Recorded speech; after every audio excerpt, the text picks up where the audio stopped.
Nama saya Nadira. Usia saya 32 tahun. Saya adalah istri dari Dimas, seorang pria yang saya nikahi 3 tahun lalu.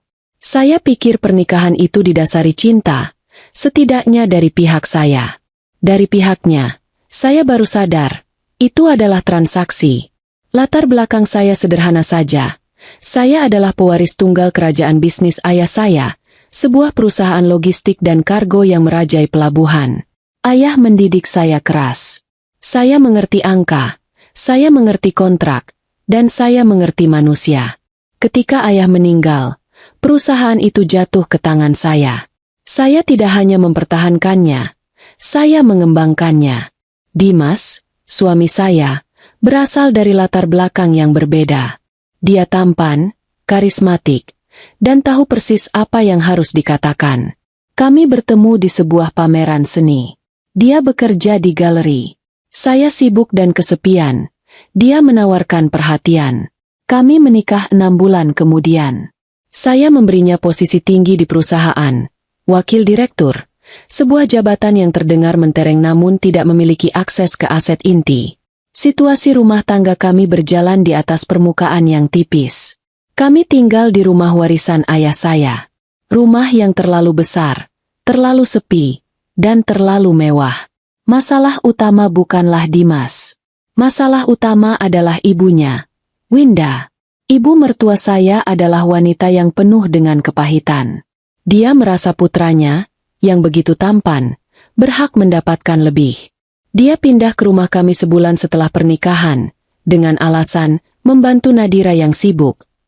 Kenyataannya, dia ada di sana untuk mengawasi kekayaan saya. Kehidupan kami saat ini tegang. Saya menghabiskan hari-hari saya di kantor pusat, mengurus kontrak bernilai triliunan. Dimas menghabiskan hari-harinya membangun jaringan, yang artinya bermain golf dan makan siang mewah dengan menggunakan kartu kredit perusahaan. Winda menghabiskan hari-harinya di rumah, mengatur ulang perabotan mahal saya dan mengeluhkan cara para pelayan bekerja. Keretakan itu mulai terlihat bukan dengan sebuah ledakan, tapi dengan sebuah angka di laporan keuangan. Malam itu, saya sedang bekerja lembur di ruang kerja saya di rumah. Pukul 11 malam. Rumah itu hening. Saya sedang meninjau laporan pengeluaran kuartalan. Mata saya, yang sudah terlatih melihat anomali, berhenti pada satu baris. Biaya konsultasi strategis. Angkanya 900 juta rupiah. Itu angka yang besar. Bahkan untuk perusahaan saya. Saya membuka rinciannya. Pembayaran itu disetujui oleh Dimas. Penerimanya adalah sebuah perusahaan bernama Sinar Gemilang Pratama. Saya tidak pernah mendengar nama perusahaan itu. Rasa dingin menjalari tulang punggung saya. Ini bukan biaya operasional. Ini pencurian. Saya membuka laptop saya yang lain, yang saya gunakan untuk urusan pribadi. Saya menyewa seorang penyelidik swasta beberapa minggu lalu. Hanya sebuah firasat. Saya membuka laporan yang dia kirimkan. Sinar Gemilang Pratama. Saya mencari nama itu. Perusahaan itu terdaftar. Pemiliknya, Dimas Anggara. Suami saya. Dia bahkan tidak berusaha menutupinya dengan pintar. Dia hanya serakah. 3 tahun pernikahan. Dan selama ini dia diam-diam menguras rekening perusahaanku. Rasa mual menghantam saya. Ini bukan hanya soal uang. Ini soal pengkhianatan. Dia tidur di sebelah saya setiap malam, tersenyum setiap pagi, sementara tangannya ada di dompet saya. Saya menutup laptop. Saya perlu bukti lebih. Saya perlu tahu seberapa dalam lubang ini.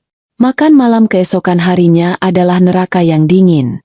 Winda, seperti biasa, memimpin percakapan. Nadira, saya lihat kamu beli lukisan baru lagi di ruang tamu. Katanya, nadanya tajam. Buang-buang uang. Lebih baik uangnya dipakai Dimas untuk investasi. Saya menatap suami saya. Investasi apa, Dimas? Dimas tersenyum. Senyum palsu yang biasa dia gunakan dalam rapat. Hanya beberapa peluang bisnis. Sayang. Ibu tidak mengerti. Saya mungkin tidak mengerti, Winda menyela. Tapi saya tahu anak saya itu pintar. Dia bisa jauh lebih sukses darimu jika kamu tidak mengekangnya. Kamu terlalu mengontrol perusahaan itu. Itu kan sekarang milik kalian berdua. Perusahaan itu milik saya, kata saya pelan. Nada saya datar. Warisan ayah saya. Suasana langsung mendingin. Winda meletakkan sendoknya dengan keras. Lihat, Dimas. Dia selalu seperti ini. Sombong. Dia tidak menghargaimu sebagai suami. Dimas menatap saya. Matanya memohon untuk mengalah saja. Dia benci konfrontasi, terutama dengan ibunya. Sayang, sudahlah. Maksud ibu bukan begitu. Saya melihat cara mereka berdua bertukar pandang. Sebuah aliansi yang solid. Saya adalah orang luar di rumah saya sendiri. Mereka adalah tim. Saya adalah target. Malam itu, saya tidak bisa tidur. Saya tahu ini lebih dari sekadar penggelapan uang. Jika mereka begitu berani, pasti ada rencana yang lebih besar. Saya pura-pura tidur. Ketika saya mendengar Dimas mulai mendengkur pelan, saya menyelinap keluar kamar. Saya pergi ke ruang kerjanya. Dia sering lupa mengunci komputernya. Saya tidak perlu mencari lama. Di desktopnya, ada sebuah folder bernama Rencana. Jantung saya berdebar kencang. Saya membukanya. Isinya bukan dokumen bisnis. Isinya adalah artikel-artikel medis yang dicetak dari internet. Mengenali tanda-tanda skizofrenia. Depresi pasca trauma. Menangani bipolar. Dan kemudian saya melihat dokumen inti. Sebuah draft surat. Surat kuasa penuh. Surat itu memberi kuasa kepada Dimas Anggara untuk mengelola seluruh aset pribadi dan perusahaan milik Nadira. Jika Nadira dinyatakan tidak mampu secara mental atau fisik untuk mengambil keputusan. Darah saya terasa seperti es. Mereka tidak hanya mencuri. Mereka berencana melenyapkan saya. Mereka akan membuat saya terlihat gila, lalu mengambil semuanya. Saya memotret layar itu dengan ponsel saya. Saya menutup semuanya, mengembalikan mouse persis seperti semula. Saya kembali ke kamar tidur. Saya melihat pria yang tidur di ranjang saya. Dia bukan suamiku. Dia adalah musuhku. Pagi-pagi sekali, sebelum matahari terbit, saya menelepon Reza. Reza adalah pengacara ayah saya. Dia satu-satunya orang di dunia ini yang saya percayai. Dia sudah seperti paman bagi saya. Bu Nadira? Ada apa pagi sekali? Suaranya serak. Reza, saya butuh bantuanmu. Ini darurat. Kata saya. Kami bertemu 1 jam kemudian di sebuah kedai kopi kecil di pinggir kota. Tempat yang tidak mungkin didatangi oleh lingkaran sosial Dimas. Saya menunjukkan padanya foto-foto itu. Saya menceritakan tentang rekening, Sinar Gemilang Pratama. Wajah Reza mengeras. Dia mengenal saya sejak saya masih kecil. Dia tahu saya adalah wanita paling waras dan paling kompeten yang pernah dia temui. Mereka gila, desis Reza. Mereka mau memasukkan ibu ke rumah sakit jiwa. Ya, kata saya. Dan kita akan biarkan mereka. Reza menatap saya, bingung. Apa maksud ibu? Mereka ingin menyatakan saya gila. Mereka ingin saya menghilang. Kita tidak bisa melawan mereka secara langsung. Reza, mereka akan menyangkal semuanya. Kita harus menjebak mereka. Jelasku. Ini rencana saya. Pertama, amankan semua aset inti. Pindahkan kepemilikan saham mayoritas perusahaan ke sebuah blind trust di luar negeri yang hanya bisa saya akses dengan kode yang saya hafal. Lakukan diam-diam. Itu butuh waktu, Bu. Lakukan sekarang. Potong saya. Kedua, saya ingin alat perekam, audio dan video. Di seluruh rumah. Terutama di ruang kerja saya, ruang kerja Dimas, dan kamar tidur ibu mertua saya. Saya mau bukti dari mulut mereka sendiri. Reza mengangguk. Matanya berkilat. Dia mengerti. Tim saya bisa menyamar sebagai teknisi pemeliharaan AC atau Wi-Fi. Kita lakukan lusa. Ketiga, lanjut saya. Cari tahu, rumah sakit mana yang akan mereka gunakan? Siapa dokter yang akan mereka bayar? Saya perlu tahu siapa saja yang terlibat. Ibu Nadira, ini terlalu berbahaya, kata Reza. Jika mereka berhasil memasukkan ibu, mereka akan berhasil. Saya memotongnya. Karena saya akan membiarkan mereka. Saya akan berakting. Saya akan memberi mereka apa yang mereka ingaskan. Saya akan berpura-pura stres, lelah, sedikit paranoid. Saya akan membiarkan mereka mengira mereka menang. Saya mencondongkan tubuh ke depan. Ini bukan lagi soal mempertahankan kekayaan, Reza. Ini soal balas dendam. Mereka mau mengubah saya jadi sampah? Saya akan tunjukkan pada mereka cara bermain di tempat sampah. Rencana itu dieksekusi dengan sempurna. Reza berhasil memindahkan aset inti saya. Secara hukum, di atas kertas, saya masih pemilik. Tapi secara praktis, Dimas tidak akan bisa menyentuh saham utama perusahaan tanpa persetujuan entitas di luar negeri itu, yang tidak dia ketahui. Tim Reza datang keesokan harinya. Mereka memasang kamera dan mikrofon terkecil dan tercanggih di lubang ventilasi, di balik lukisan, di dalam jam digital. Dan saya mulai berakting. Saya lupa makan. Saya sengaja menjatuhkan gelas saat makan malam. Saya bicara sendiri, di taman. Padahal saya sedang menelepon Reza lewat AirPage tersembunyi.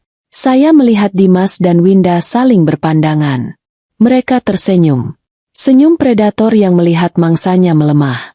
Saya mendengar percakapan mereka melalui alat perekam, yang langsung terhubung ke ponsel saya. Dia sudah hancur, Dimas. Suara Winda terdengar dari kamar tidurnya. Stres karena mengurus perusahaan sendirian.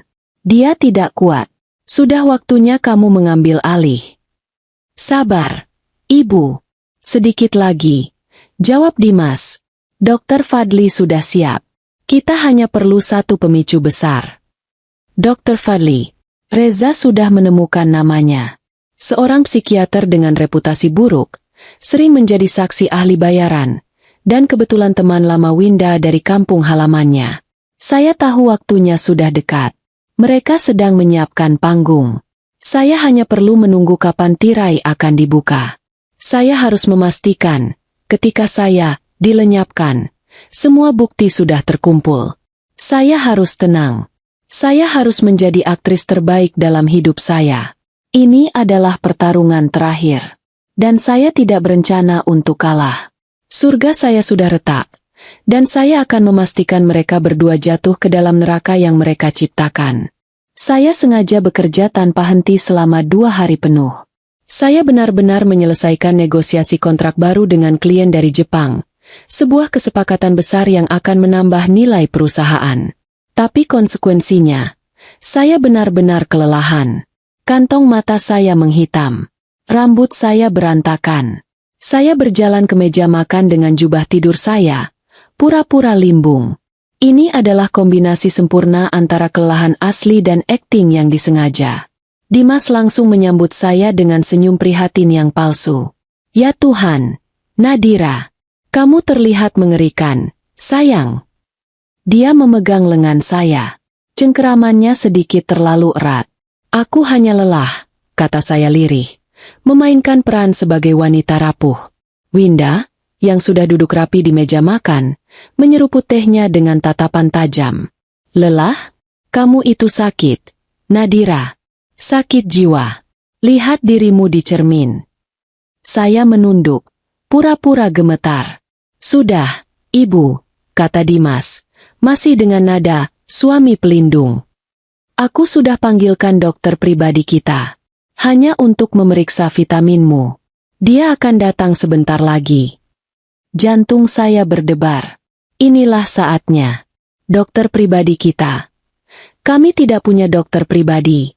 Ini pasti dokter Fadli. Benar saja. 30 menit kemudian, bel berbunyi. Seorang pria parubaya dengan kacamata tebal dan tas kulit murahan masuk.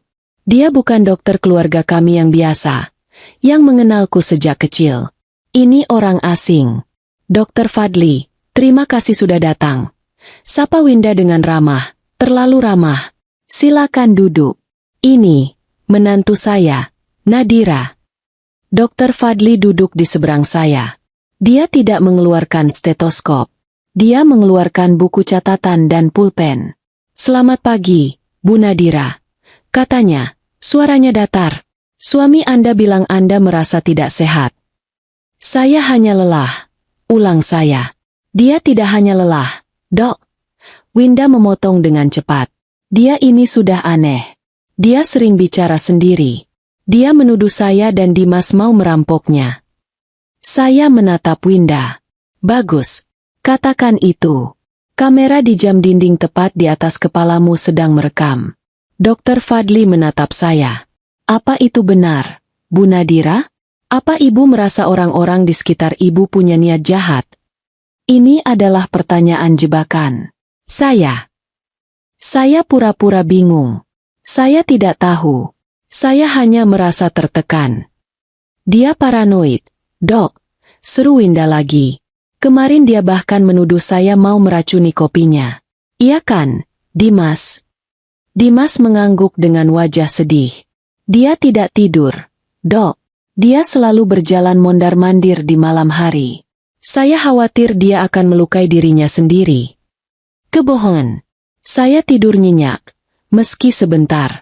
Tapi saya sengaja menyalakan dan mematikan lampu kamar mandi beberapa kali tadi malam, agar terlihat seperti saya gelisah. "Ibu Nadira," kata Dokter Fadli, nadanya berubah menjadi klinis. "Apa Anda mendengar suara-suara yang tidak didengar orang lain?" "Tidak," jawab saya tegas. "Dia bohong," pekik Winda. "Dia sering berteriak di kamarnya. Menyuruh mereka pergi.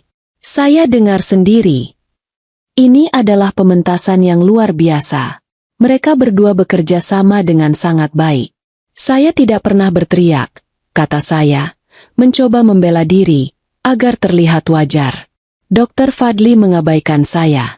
Dia menulis sesuatu di catatannya. Winda melihat ini sebagai isyarat. Dia butuh adegan puncak. Dia berdiri. Dia berjalan ke arah saya. "Kamu itu tidak tahu berterima kasih, Nadira. Kamu punya suami yang begitu baik, punya semua harta ini, tapi kamu malah jadi gila. Kamu menyusahkan kami semua." Dia menatap saya. Matanya menyala-nyala penuh kebencian. Lalu dia melakukan sesuatu yang tidak saya duga. Dia mengambil gelas air saya di meja dan membantingnya ke lantai. Praaang. Pecahan kaca berhamburan. Kemudian Winda menjerit. Jeritan yang melengking. "Lihat, Dok." Dia mengamuk. Dia melempar gelas ke arah saya. Dia mau membunuh saya. Itu adalah akting yang buruk. Sangat buruk. Kamera pasti menangkap dengan jelas bahwa dialah yang membanting gelas itu. Dimas segera beraksi. Dia melompat dan memegangi saya. "Nadira, tenang, sayang, tenang." Cengkeramannya di lengan saya sangat keras. Sangat sakit. Dia sengaja ingin menyakiti saya, memprovokasi saya agar melawan. Saya harus melawan, tapi tidak secara fisik. Saya menatap Dokter Fadli dengan mata nyalang. "Anda lihat sendiri. Dia yang melempar gelas itu." "Tenang, Bu Nadira," kata Dokter Fadli, berdiri. "Suami Anda hanya mencoba membantu." "Dia tidak membantu." Saya mulai meninggikan suara. Sesuai naskah mereka. "Dia menyakiti saya. Kalian semua jahat." "Lihat, Dok, delusinya," kata Dimas. Wajahnya tegang karena menahan saya. Saya tidak melawan. Saya hanya menatap Dokter Fadli. Saya harus memastikan dia juga terjebak. "Anda dibayar berapa untuk ini?" tanya saya dengan suara dingin. Wajah Dokter Fadli memerah. Ini tuduhan langsung. Dia tidak siap. Ini gejala paranoia akut. Agresi yang tidak terkendali. Delusi persekusi. Dia buru-buru menulis di buku catatannya. "Dia menuduh dokter," seru Winda, berpura-pura ngeri. "Dia sudah sangat berbahaya." Dokter Fadli menutup bukunya. Dia menatap Dimas dengan tatapan serius yang palsu. "Pak Dimas, Ibu Winda, kondisi istri Anda serius. Dia membahayakan dirinya sendiri dan orang-orang di sekitarnya. Dia tidak bisa mengambil keputusan rasional. Dia membutuhkan observasi dan perawatan segera di fasilitas khusus. Itu dia, vonisnya. Winda tersenyum tipis. Senyum kemenangan. Dimas mengangguk. Apapun yang terbaik untuknya, Dok. Seolah diberi aba-aba, saya mendengar suara langkah kaki berat di luar pintu depan. Pintu terbuka. 2 orang perawat laki-laki berbadan besar, berseragam putih, masuk ke ruang makan. Mereka tidak terlihat seperti perawat. Mereka lebih terlihat seperti penjaga keamanan. Mereka berjalan lurus ke arah saya. Tidak, kata saya. Mundur selangkah. Ini demi kebaikanmu, sayang, kata Dimas.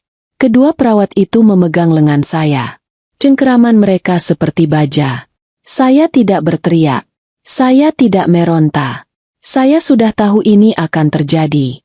Saya sudah siap. Mereka mulai menarik saya. Saya menatap perabotan di rumah saya. Lukisan ayah saya. Ini terakhir kalinya saya melihatnya untuk sementara waktu. Mereka menyeret saya melewati Dimas. Saya menatap matanya. Dia tidak berani balas menatap saya. Dia pengecut. Mereka menyeret saya melewati Winda. Dia tersenyum. Senyum penuh kemenangan. Selamat menikmati tempat barumu, sampah. Bisiknya. Terima kasih, Winda. Itu juga terekam. Di ambang pintu, saya berhenti sejenak. Saya menggunakan seluruh kekuatan saya untuk menahan langkah kedua perawat itu. Saya berbalik. Saya menatap lurus ke arah Dimas dan Winda, yang berdiri berdampingan, seperti 2 pemenang. Saya membiarkan topeng. Wanita gila, saya luruh. Mereka melihat saya. Nadira yang asli. Yang dingin, yang tenang, yang berkuasa. Saya tersenyum tipis. Kalian akan menyesal, bisik saya. Suaranya jelas terdengar di ruang makan yang hening itu. Dimas tertawa gugup. Itu penyakitnya yang bicara. Cepat bawa dia. Winda hanya mendengus. Kedua perawat itu menarik saya keluar dari rumah. Mereka tidak memborgol saya, tapi mereka membawa sebuah jarum suntik. Saat di teras, salah satu dari mereka menyuntikkannya ke lengan saya. Obat penenang, katanya kasar. Saya didorong masuk ke dalam mobil van berwarna putih. Bukan ambulans. Hanya van tanpa jendela di belakang. Pintu dibanting tertutup. Saya sendirian dalam kegelapan. Obat itu mulai bekerja. Pandangan saya kabur. Tapi pikiran saya jernih. Mereka mengira ini adalah akhir. Mereka pikir mereka telah membuang saya. Mereka pikir mereka telah menang. Mereka salah besar. Ini bukan penjara saya. Ini adalah benteng saya. Saya tahu persis kemana mereka membawa saya. Rumah sakit jiwa, Cahaya Harapan. Sebuah fasilitas swasta yang mahal. Reza sudah mencari tahu. Fasilitas itu milik Roni Winda. Tapi Reza juga menemukan satu hal lagi. Seorang dokter di sana, seorang psikiater muda yang brilian tapi idealis, adalah kawan lama saya dari universitas. Namanya Dr. Raka. Saya sudah menghubunginya minggu lalu. Saya sudah menceritakan semuanya. Dia awalnya tidak percaya, tapi saya mengirimkan beberapa rekaman awal. Dia setuju untuk membantu saya. Dimas dan Winda tidak memasukkan saya ke penjara. Mereka memasukkan saya ke markas saya. Mereka baru saja menyerahkan saya kepada sekutu saya. Saya membiarkan obat penenang itu mengambil alih. Saya perlu istirahat. Jebakan sudah dipasang.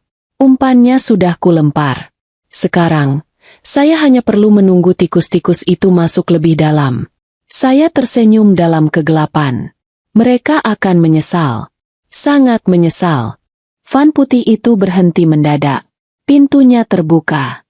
Cahaya matahari sore yang tajam menusuk mata saya.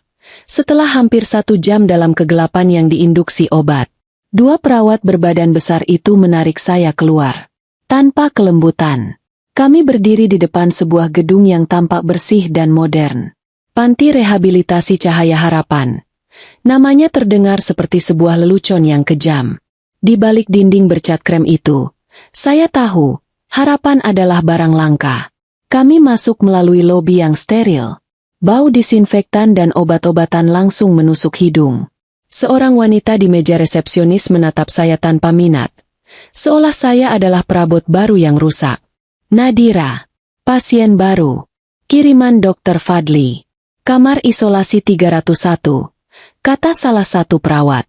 Wanita resepsionis itu hanya mengangguk, menyerahkan sebuah map. Perjalanan saya ke dalam sarang musuh dimulai. Saya digiring menyusuri koridor panjang yang sunyi. Hanya ada suara langkah kaki kami dan dengungan samar lampu neon di langit-langit. Tidak ada jendela. Tempat ini dirancang untuk membuat orang lupa akan dunia luar. Kami berhenti di sebuah pos perawat. Seorang wanita berseragam putih, dengan tanda nama, Suster Gita, menatap saya dengan pandangan menilai. Dia kurus, dengan bibir tipis dan mata yang dingin.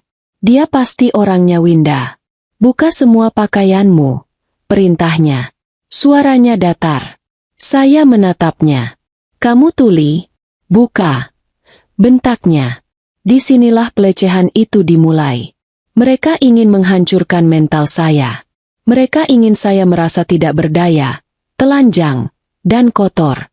Saya menurut. Saya melepaskan pakaian saya satu persatu, di bawah tatapan tajam Suster Gita dan kedua perawat pria itu. Saya memfokuskan pikiran saya. Ini hanya prosedur. Saya adalah seorang agen yang sedang menyamar. Ini adalah bagian dari misi. Setelah saya telanjang, Suster Gita melemparkan seragam panti yang kasar ke arah saya. Warnanya biru pudar. Pakai ini.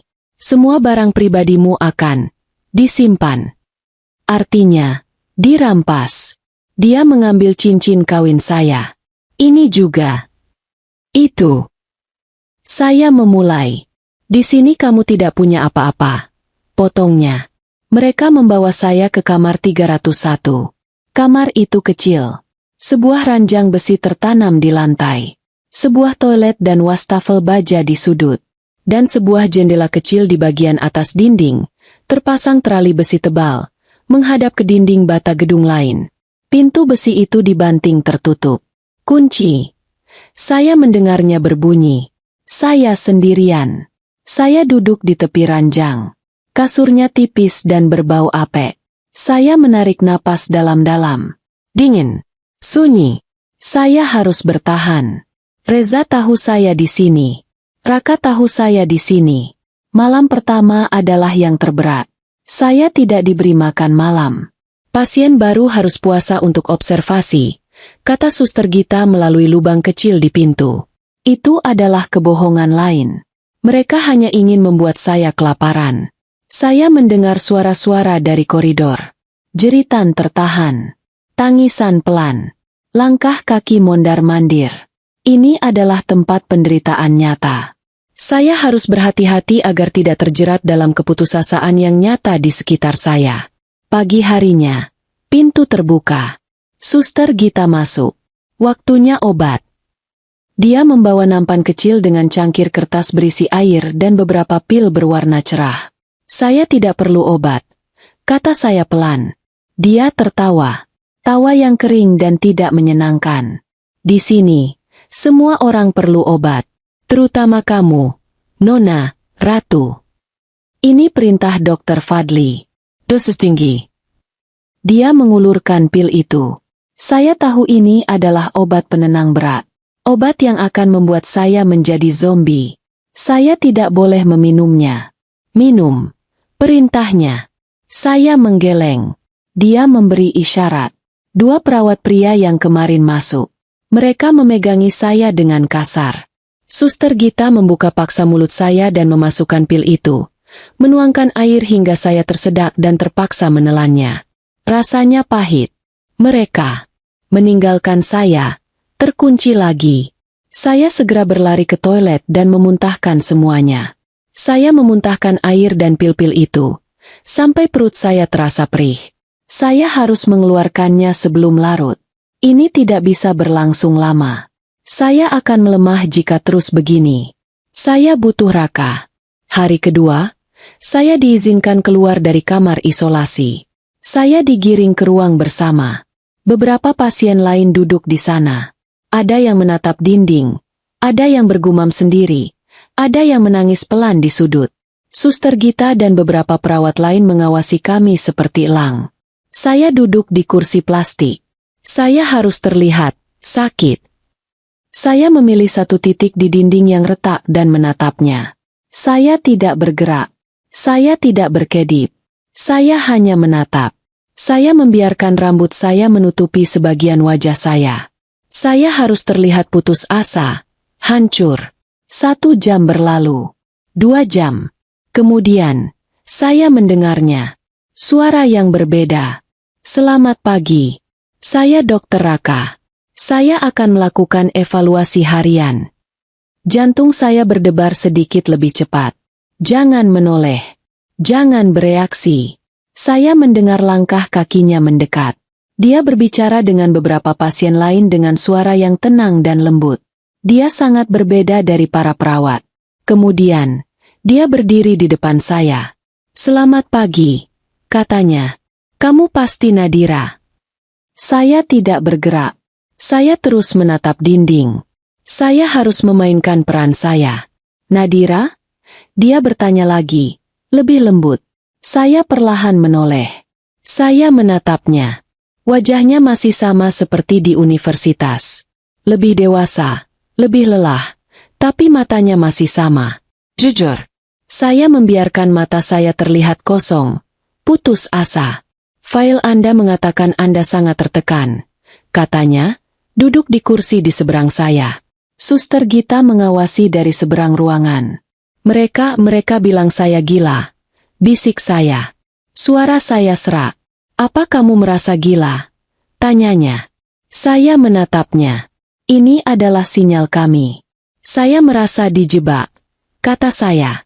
Mata Raka sedikit menyipit. Dia mengerti.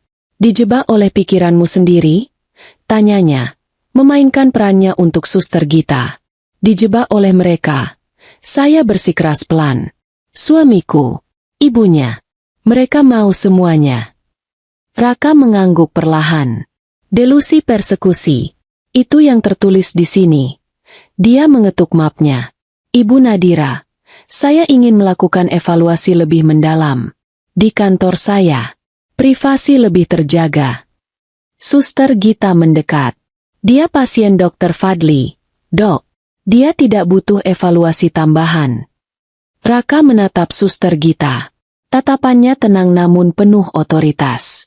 Saya kepala psikiater di fasilitas ini, Suster Gita. Saya yang menentukan siapa yang butuh evaluasi. Bawa dia ke kantor saya dalam 10 menit. Suster Gita menatapnya dengan kesal. Tapi dia tidak bisa membantah. Raka adalah atasannya. 10 menit kemudian, saya berada di kantor Raka. Ruangannya rapi. Ada rak buku besar dan jendela yang menghadap ke taman kecil.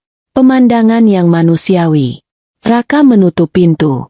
Dia duduk di mejanya. Saya duduk di seberangnya. Kantor ini kedap suara, katanya pelan. Tapi kita anggap saja ada yang mendengarkan. Tetap dalam peranmu. Saya mengangguk. Nadira, katanya. Suaranya kini penuh prihatin. Ini gila. Apa yang mereka lakukan padamu? Tidak ada waktu, Raka. Saya memotong. Mereka memberi saya obat pagi ini. Dosis tinggi. Saya berhasil memuntahkannya. Tapi mereka akan melakukannya lagi. Raka mengangguk. Wajahnya serius. Dengar. Mulai besok, saya akan mengambil alih resep obatmu. Saya akan bilang ke Dr. Fadli bahwa saya sedang mencoba protokol baru untuk menangani resistensimu. Saya akan mengganti semua obatmu dengan placebo. Pil gula, vitamin. Kamu harus tetap berpura-pura meminumnya di depan perawat. Suster Gita. Dia pion kecil. Dia dibayar Winda. Jangan percaya padanya, kata Raka. Tapi dia akan menuruti perintah saya jika menyangkut resep. Bagus, kata saya. Kedua, saya butuh komunikasi. Reza. Raka membuka laci mejanya. Dia mengeluarkan sebuah kotak vitamin standar. Dia membukanya. Di antara kapsul-kapsul kuning, Ada sebuah benda hitam kecil. Sebuah ponsel satelit mini.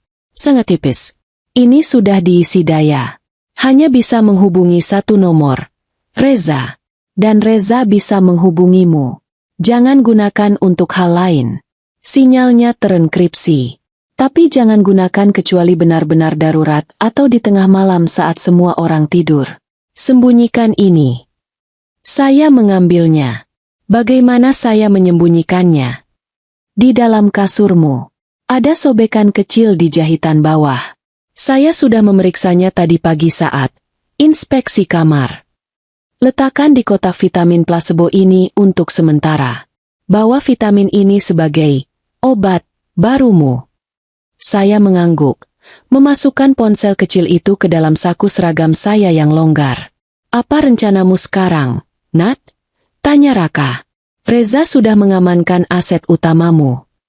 Rencana saya menatap Raka. Saya akan menjadi pasien, model. Saya akan tenang, berkat obat plasebomu. Saya akan terlihat hancur, tapi patuh. Sementara itu, di luar sana, Reza akan mengumpulkan bukti. Dimas dan Winda mengira saya sudah lumpuh. Mereka akan serakah. Mereka akan membuat kesalahan. Dan saya di sini, lanjut saya. Saya akan mencari tahu lebih banyak tentang Dr. Fadli. Tentang rumah sakit ini. Mereka tidak hanya melakukan ini pada saya. Kan? Pasti ada korban lain. Saya akan mengumpulkan bukti dari dalam. Raka menatap saya. Kamu tidak sedang dijebak, Nadira. Kamu sedang berburu. Tepat sekali, kata saya. Sekarang, panggil perawat. Saya harus kembali ke sel saya. Dan, Raka. Ya. Pastikan rekaman CCTV di koridor menunjukkan saya keluar dari sini terlihat bingung. Atau menangis. Beri mereka pertunjukan. Raka tersenyum tipis. Akan saya lakukan. Dia menekan tombol intercom. Suster, pasien 301 sudah selesai. Sebelum pintu terbuka, saya menundukkan kepala, mengusap mata saya seolah saya habis menangis. Topeng itu kembali terpasang. Saat saya berjalan kembali ke kamar saya, Suster Gita menatap saya dengan curiga. Saya hanya berjalan melewatinya, menatap lantai, terlihat kalah. Malam itu, untuk pertama kalinya, saya tidur. Saya tidak lagi takut pada obat. Saya memegang kotak vitamin itu erat-erat. Di dalamnya ada pil gula dan sebuah senjata. Mereka mengira saya ada di sarang musuh. Mereka tidak tahu, saya baru saja mengubah sarang itu menjadi markas komando saya. Di saat yang sama, di rumah mewah saya, suasananya sangat berbeda. Dimas Anggara menutup pintu depan. Suara pintu itu menggema di aula yang tiba-tiba terasa sangat besar dan kosong. Keheningan itu terasa berat. Akhirnya, kata Winda, memecah kesunyian. Dia menjatuhkan dirinya ke sofa bludru mahal milik Nadira. Dia pergi. Rumah ini akhirnya damai. Dimas tidak langsung menjawab. Dia melonggarkan dasinya. Ada sisa-sisa adrenalin dari konfrontasi pagi tadi. Ibu, apa yang kita lakukan ini benar? Tanyanya pelan. Winda menatap putranya dengan tajam. Tatapan menghina. Benar? Tentu saja benar. Kamu lihat sendiri, kan? Dia sudah gila. Dia menuduh kita. Dia melempar gelas. Dokter Fadli sendiri yang bilang dia berbahaya. Tapi memasukkannya ke sana. Kemana? Ke fasilitas bintang 5. Potong Winda. Dimas, jangan jadi lemah sekarang. Ini adalah kesempatanmu. Kesempatan kita. Semua ini, dia melambaikan tangannya ke seluruh ruangan.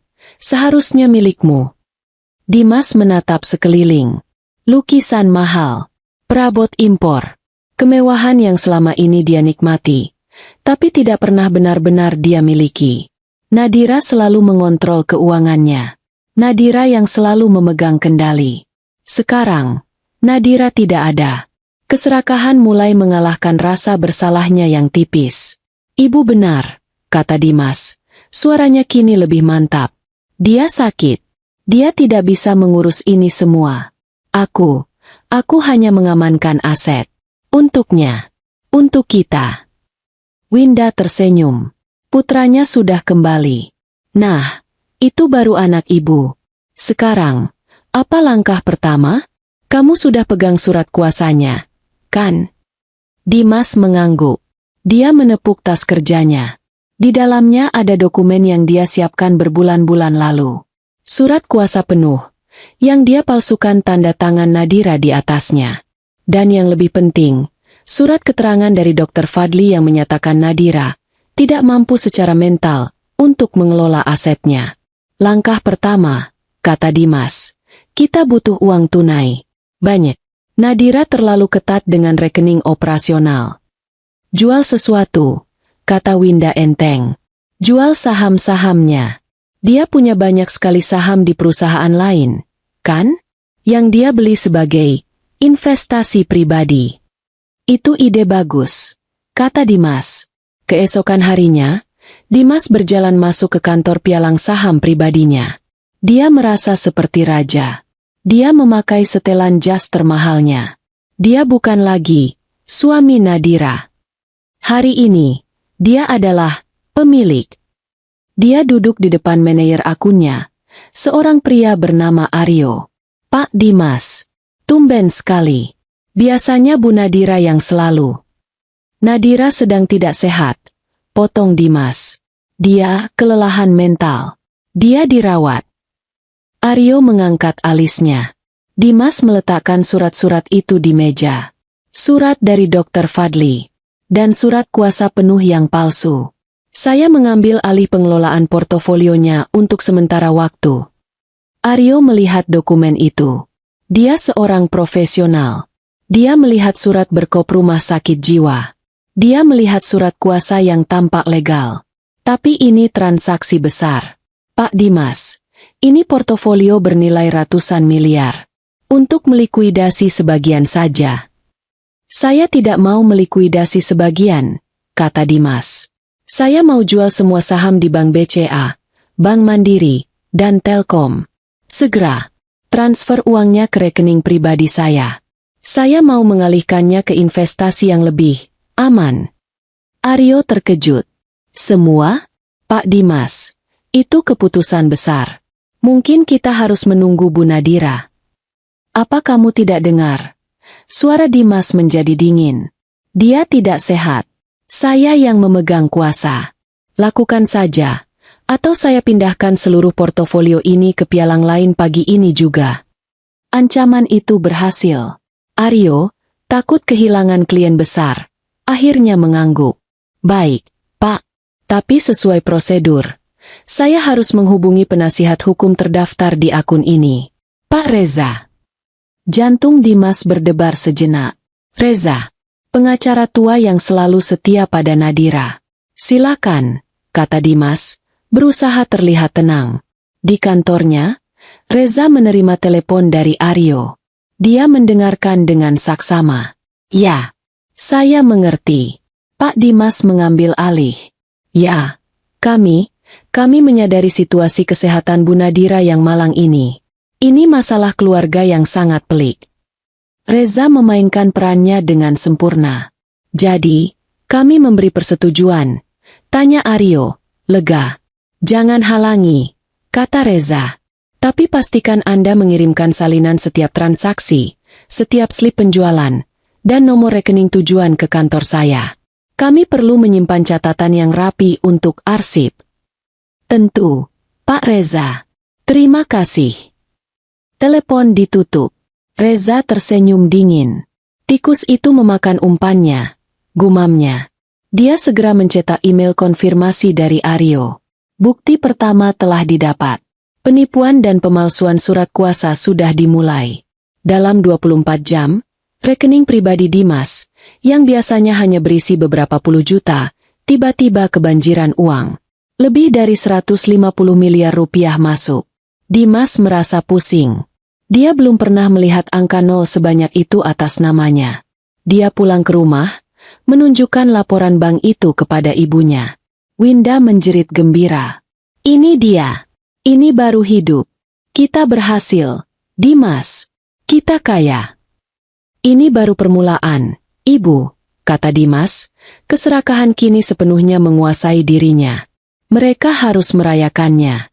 Hari itu, mereka melakukan apa yang selalu mereka impikan. Winda pergi ke butik perhiasan mewah. Dia tidak lagi hanya melihat-lihat. Saya mau kalung berlian itu, katanya, menunjuk kalung paling besar di etalase. Dan cincin rubi itu.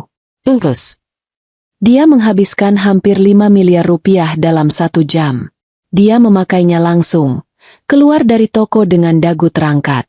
Dimas, di sisi lain, pergi ke showroom mobil sport.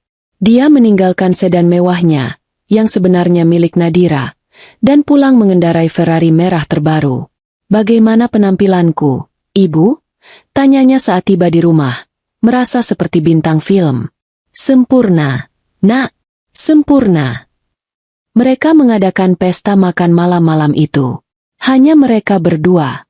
Mereka memesan catering termahal, membuka sampahnya paling langka dari gudang anggur Nadira. Untuk kita, kata Winda, mengangkat gelasnya. Untuk masa depan baru kita. Untuk kita, balas Dimas.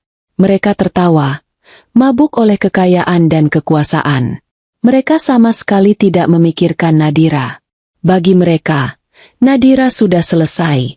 Dia adalah masalah yang sudah disingkirkan, terkunci di rumah sakit jiwa, perlahan-lahan dilumpuhkan oleh obat-obatan. Dia mungkin sedang melamun menatap dinding sekarang, ejek Winda. Dia mungkin sudah lupa namanya sendiri, tambah Dimas. Mereka tertawa lagi. Mereka tidak tahu, puluhan kilometer jauhnya, di kamar 301 yang dingin, Nadira tidak sedang melamun. Dia sedang terjaga. Dia baru saja menelan pil gula hariannya. Dan di bawah bantalnya yang tipis, ponsel mini itu baru saja bergetar 1 kali. Sebuah pesan masuk dari Reza. Tikus pertama sudah masuk perangkap. 150 miliar.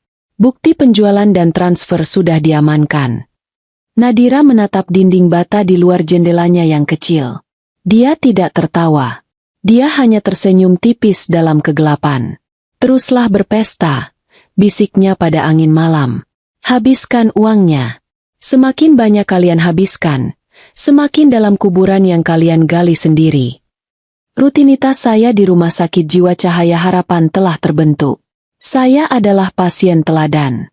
Saya tidak lagi melawan saat Suster Gita memberikan obat pagi saya.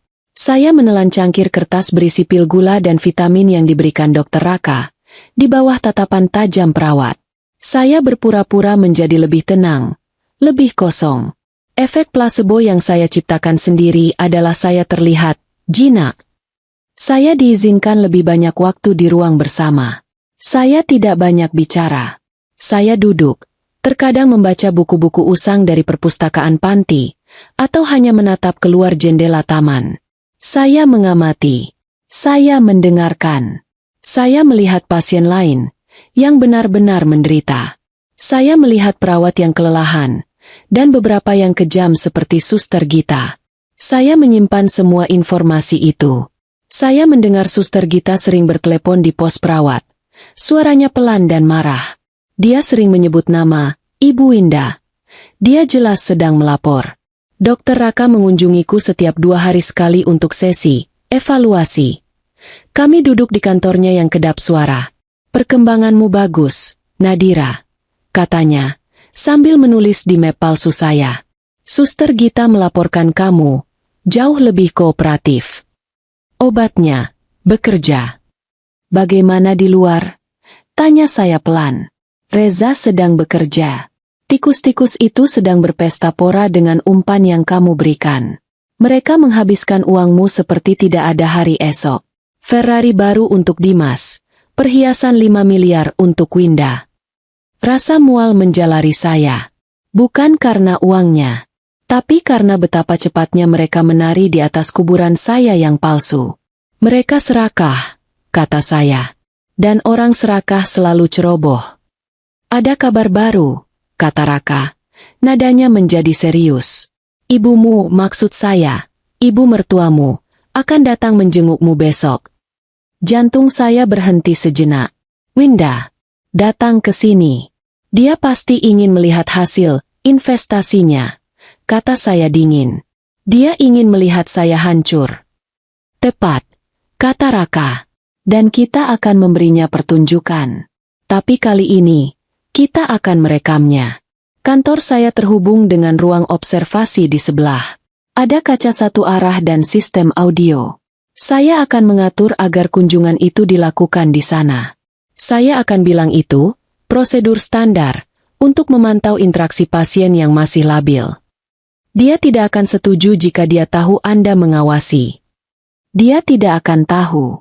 Dia akan mengira itu hanya ruang wawancara biasa. Dan Suster Gita, Raka tersenyum tipis. Saya akan memberinya tugas di sayap lain tepat saat Winda datang. Jadi, hanya ada kamu, dia, dan satu perawat junior yang berjaga di luar pintu. Dia akan memprovokasi saya, kata saya. Saya tahu. Jangan terpancing, Nadira. Ingat, dia tidak tahu kamu waras. Dia mengira kamu sudah dilumpuhkan oleh obat. Gunakan itu. Biarkan dia bicara. Biarkan dia sombong. Biarkan dia mengaku. Saya mengangguk. Dia akan mengaku. Kebenciannya padaku lebih besar dari kewaspadaannya. Keesokan harinya, rasanya seperti menunggu badai. Saya melewatkan sarapan bubur hambar. Saya hanya duduk di kamar saya. Saya mempersiapkan mental saya. Ini bukan lagi Nadira istri Dimas. Ini adalah Nadira sang pemburu. Pukul 10 pagi, seorang perawat muda yang belum pernah saya lihat membuka pintu. Ibu Nadira, ada pengunjung. Ikut saya. Dia membawa saya ke sayap yang berbeda. Bukan ruang kunjungan umum yang ramai. Ini adalah ruangan kecil dan steril. Hanya ada 2 kursi dan 1 meja. Di satu dinding, ada cermin besar yang gelap. Kaca satu arah. Saya tahu Raka ada di baliknya. Saya duduk. Menunggu. 5 menit kemudian, pintu terbuka. Winda masuk. Dia tampak berbeda. Dia memakai blus sutra baru. Warnanya hijau zamrud yang mencolok. Rambutnya disanggul rapi di salon. Dia memakai kalung berlian yang menyilaukan dan cincin rubi besar di jarinya. Perhiasan yang dibeli dengan uang saya. Dia memandang saya dari atas ke bawah. Saya sengaja memakai seragam panti yang paling pudar. Saya tidak menyisir rambut saya pagi ini. Saya menatapnya dengan pandangan kosong. Dia tersenyum. Senyum yang penuh kemenangan dan rasa jijik. Nadira, Nadira, katanya. Suaranya pura-pura prihatin. Dia duduk di seberang saya. Lihat dirimu. Menyedihkan sekali. Saya tidak menjawab. Saya hanya menatapnya. Bagaimana rasanya di sini? Dia bertanya. Suaranya seperti bisikan ular. Nyaman? Aku dengar makanannya enak. Dia tertawa pelan. Ibu, kata saya pelan. Suara saya serak. Kenapa aku di sini? Winda tertawa lagi. Lebih keras. Kenapa kamu di sini? Karena kamu gila. Sayang, kamu sakit jiwa. Kamu tidak ingat? Kamu melempar gelas ke arahku. Kamu mau membunuhku. Ibu yang melempar gelas. Kata saya datar. Wajah Winda mengeras. Diam. Jangan membantah. Di sini, kamu bukan siapa-siapa. Kamu hanya pasien gila. Apa yang kamu katakan tidak ada artinya. Dia mencondongkan tubuhnya ke depan. Aku datang ke sini hanya untuk melihat. Melihat apakah kamu sudah benar-benar hancur. Dan sepertinya ya. Dia memandang saya dengan puas. Obatnya bekerja dengan baik. Rupanya. Matamu kosong. Dimas mana? Tanya saya. Dimas? Dia mendengus. Dimas sibuk. Dia sangat sibuk sekarang. Dia harus mengurus perusahaanmu. Yah, sekarang perusahaannya. Kebohongan. Perusahaan inti saya aman. Tapi saya membiarkan dia percaya. Dia kasihan padamu, lanjut Winda. Tapi dia juga lega. Akhirnya dia bebas darimu. Bebas dari istri yang sombong, yang merasa lebih pintar dari suaminya, yang tidak menghormati ibu mertuanya. Aku menghormati ibu, bisik saya. Bohong, desisnya. Kamu pikir aku tidak tahu? Kamu pikir aku bodoh? Kamu selalu memandang rendah aku dan Dimas. Kamu pamer kekayaan ayahmu. Kamu memperlakukan kami seperti pelayan di rumahmu sendiri. Emosinya mulai naik. Bagus. Sekarang lihat, katanya, menyentuh kalung berliannya. Cantik, kan? Dimas membelikannya untukku. Dari uang perusahaanmu, tentu saja. Yah, kami harus menjual beberapa sahammu. Anggap saja ini biaya perawatanmu di sini. Dia ingin saya marah. Dia ingin saya histeris. Itu akan menjadi bukti final bagi Dr. Fadli bahwa saya tidak bisa disembuhkan. Tapi saya tidak memberinya itu. Saya menatapnya. Lalu saya tersenyum. Senyum tipis, nyaris tak terlihat. Ibu terlihat bahagia, kata saya pelan. Senyum saya membuatnya bingung. Dia tidak mengharapkan ini. Dia mengharapkan air mata. Apa yang kamu senyumkan? Hah? Bentaknya. Suaranya sedikit goyah. Ibu mendapatkan semua yang ibu inginkan. Lanjut saya. Uang. Kekuasaan. Dimas. Ibu menang. Keangkuhan Winda membengkak. Dia mengira saya sudah menyerah. Tentu saja aku menang, katanya. Suaranya kini keras, penuh kebanggaan yang busuk. Kamu pikir kamu siapa? Kamu pikir kamu bisa melawan aku? Aku sudah merencanakan ini sejak lama. Sejak hari pertama kamu meremehkanku. Jantung saya berdebar. Terus bicara. Kamu pikir Dimas benar-benar mencintaimu? Dia menikahimu demi uangmu. Kami semua tahu kamu kesepian dan putus asa. Kami hanya memanfaatkannya. Ibu. Diam. Dengarkan aku, sampah. Dia memukul meja. Aku yang mengatur semuanya. Dr. Fadli itu teman lamaku. Dia berutang budi padaku. Satu telepon dariku. Dan dia bersedia menyatakanmu gila. Dan Dimas, anakku yang penurut. Dia melakukan apa yang aku suruh. Di ruang sebelah, saya tahu, lampu kecil di alat perekam itu menyala merah. Menangkap setiap kata. Rencana kami sempurna. Seru Winda. Kamu, wanita sombong, akhirnya ada di tempat yang pantas. Di tempat sampah ini. Dan tidak akan ada yang percaya padamu. Semua orang tahu kamu gila. Semua orang kasihan pada Dimas yang malang. Yang harus mengurus istri gila sepertimu. Dia tertawa terbahak-bahak. Tawa yang melengking dan jahat. Nikmati sisa hidupmu di sini, Nadira. Katanya, berdiri. Kamu tidak akan pernah keluar. Aku jamin itu. Aku dan Dimas akan mengurus warisanmu. Kami akan sangat menikmatinya. Dia berjalan ke pintu, merasa menang mutlak.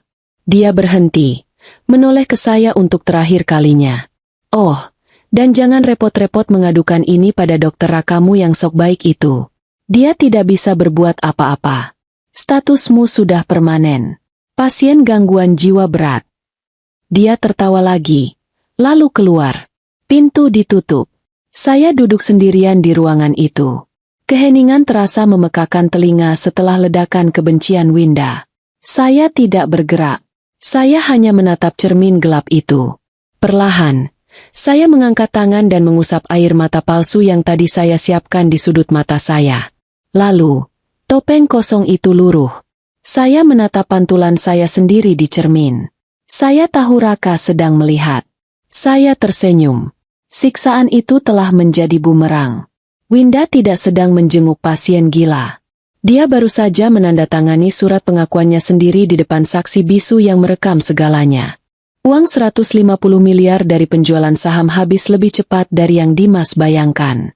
Ferrari merah itu butuh perawatan mahal. Winda, yang kini kecanduan gaya hidup mewah, tidak henti-hentinya berbelanja. Tagihan kartu kredit platinum mereka menumpuk. Gaya hidup triliuner ternyata membutuhkan biaya triliunan, bukan miliaran. Dimas, kita butuh uang lagi, kata Winda suatu pagi di meja makan. Dia sedang membolak-balik majalah properti mewah. Rumah ini membosankan. Aku mau merenovasi total. Membuang semua perabot tua selera Nadira. Renovasi itu mahal, Ibu, kata Dimas, sedikit cemas. Dia baru saja memeriksa rekeningnya. Sisa uang mereka tinggal sedikit. Ya makanya kita jual sesuatu lagi, kata Winda tidak sabar. Bagaimana dengan villa di puncak itu? Yang selalu dibanggakan Nadira? Tempat peristirahatan ayahnya. Aku benci tempat itu. Mata Dimas berbinar. Villa itu? Tentu saja. Villa itu aset pribadi atas nama Nadira. Nilainya di pasar bisa mencapai 50 miliar rupiah, bahkan lebih. Itu ide cemerlang, Ibu, kata Dimas. Dia segera bertindak. Dengan surat kuasa palsunya dan surat keterangan, gila, dari Dr. Fadli, dia memiliki kekuatan hukum untuk menjual. Tapi dia tidak mau repot-repot memakai agen properti biasa. Itu terlalu lama. Dia butuh uang tunai cepat. Dia menghubungi seorang broker properti khusus yang biasa menangani transaksi di bawah tangan.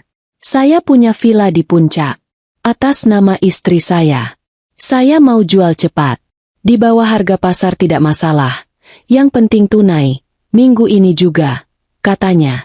Berita tentang villa mewah yang dijual murah menyebar cepat di kalangan tertentu. Dan berita itu sampai ke telinga Reza. Reza sudah mengantisipasi ini. Dia sudah memonitor semua aset properti utama Nadira. Saat dia mendengar villa di puncak itu masuk pasar khusus, dia tahu umpannya siap dilempar. Reza segera mengaktifkan rencana fase 2. Dia menghubungi salah satu mitra junior di firma hukumnya, seorang pria bernama Pranata. Pranata adalah negosiator ulung dengan wajah datar yang tidak bisa dibaca. Pranata, ada tugas untukmu, kata Reza. Dirikan perusahaan cangkang. Segera. Namanya PT Nusantara Properti Investama. Modalnya sudah saya siapkan di rekening Singapura. Baik, Pak, kata Pranata. Tugas keduamu, lanjut Reza, hubungi broker ini. Kamu adalah perwakilan dari Nusantara Properti. Kamu tertarik membeli villa di puncak. Tawar rendah, tapi tunjukkan bahwa kamu punya uang tunai. Mereka akan menjualnya padamu. Uangnya, Pak? Uangnya dari klien kita, Nadira. Kita akan memutar uangnya. Kita membeli propertinya sendiri, tapi menggunakan nama perusahaan cangkang. Dimas akan mengira dia menjualnya ke pihak ketiga, jelas Reza. Saya mengerti, kata Pranata. Penipuan dan pencucian uang dalam satu transaksi. Dimas akan menandatangani akta jual beli dengan perusahaan kita, menggunakan surat kuasa palsu. Dia akan menerima uang hasil kejahatan. Kita mendapatkan bukti tak terbantahkan. Tepat, kata Reza. Dan villa itu kembali ke tangan kita secara legal. Sekarang, bergerak cepat. Pranata bergerak secepat kilat. Dalam 2 hari, PT Nusantara Properti Investama berdiri. Pranata, sebagai direkturnya, menghubungi broker yang dipegang Dimas. Dimas sangat senang. Ada pembeli tunai yang serius. Mereka bertemu di sebuah kafe lobi hotel mewah. Dimas, dengan setelan jas mahal dan jam tangan barunya, merasa di atas angin. Dia berhadapan dengan Pranata, yang berpakaian rapi namun tidak mencolok. Jadi, Pak Pranata, kata Dimas, Anda sudah lihat lokasinya. Klien kami sudah melihatnya. Mereka suka. Lokasinya strategis, kata Pranata datar. Klien kami dari Singapura. Mereka tidak suka bertele-tele. Berapa harga yang Anda inginkan? Dimas, yang ingin cepat, menyebut angka 70 miliar. Pranata menggeleng. Terlalu tinggi untuk penjualan cepat. Kondisi pasar sedang lesu. Klien kami siap membayar 45 miliar. Tunai, minggu ini.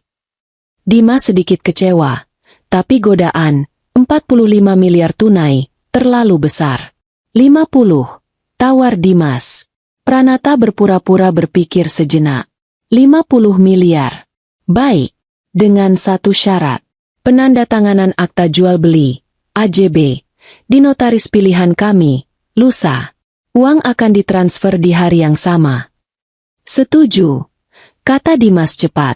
Dia tidak peduli notaris siapa. Yang penting uangnya masuk. Lusa, mereka bertemu di kantor notaris. Seorang notaris rekanan Reza, yang sebenarnya tidak tahu apa-apa. Dia hanya melihat dokumen. Dimas menyerahkan fotokopi sertifikat, KTP-nya, dan yang paling penting, surat kuasa penuh dari Nadira, lengkap dengan stempel dari Rumah Sakit Jiwa Cahaya Harapan dan tanda tangan Dr. Fadli.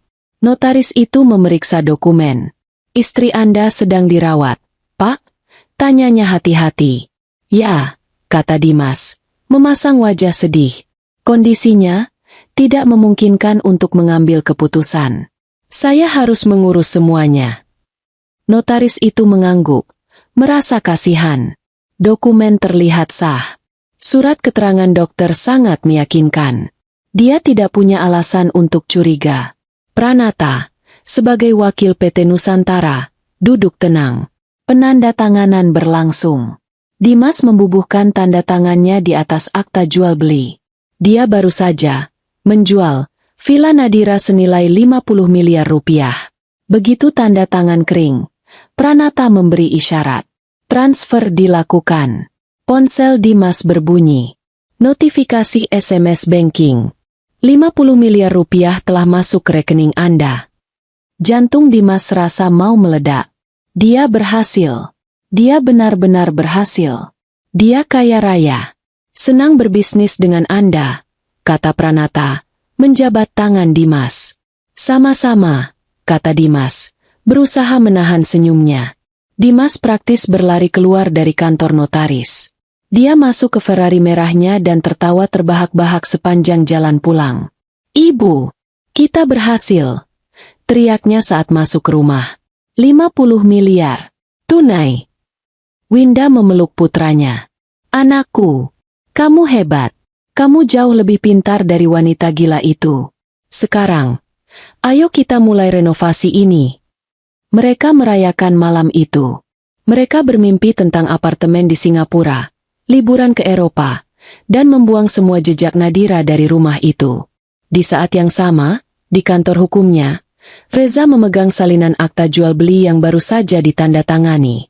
Di sampingnya, ada slip bukti transfer bank. Dia tersenyum puas. Dia mengambil ponselnya dan mengetik pesan. Pesan yang sama yang dia kirimkan ke ponsel terenkripsi milik Nadira. Villa sudah aman. Transaksi 50 miliar sukses. Bukti pemalsuan dan pencucian uang sudah lengkap. Umpan telah dimakan. Di kamar 301, di tengah keheningan malam rumah sakit jiwa, sebuah layar kecil menyala di bawah bantal tipis. Nadira membaca pesan itu. Villa di puncak. Tempat favoritnya. Tempat di mana ayahnya mengajarinya membaca bintang. Dimas dan Winda telah mencemarinya dengan keserakahan mereka. Nadira mematikan layar. Dia tidak marah. Dia hanya merasa dingin. Dimas tidak menjual villa itu. Dia baru saja membeli tiket satu arah ke penjara. Dan dia membayarnya dengan uang Nadira sendiri. Tikus itu sekarang tidak hanya kenyang oleh umpan. Dia sudah terjerat di dalam perangkap baja. Sekarang, Nadira hanya perlu menunggu waktu yang tepat untuk menarik jerat itu. Dan waktunya akan segera tiba. Pesta itu berlangsung selama hampir 2 minggu. 50 miliar rupiah terasa seperti uang yang tidak akan pernah habis. Winda segera menyewa seorang desainer interior ternama. Seseorang yang pernah menghiasi sampul majalah. Rombak total. Perintahnya. Aku tidak mau ada satupun jejak Nadira di rumah ini. Ganti semua lantainya dengan marmer impor. Perabot dari Italia. Kolam renang itu, perluas. Buat seperti di Bali. Kontraktor meminta uang muka 15 miliar.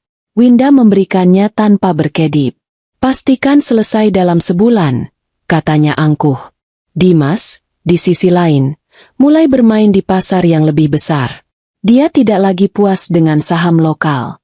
Dia menghubungi manajer investasi baru, mencoba menanamkan uangnya di bursa Singapura.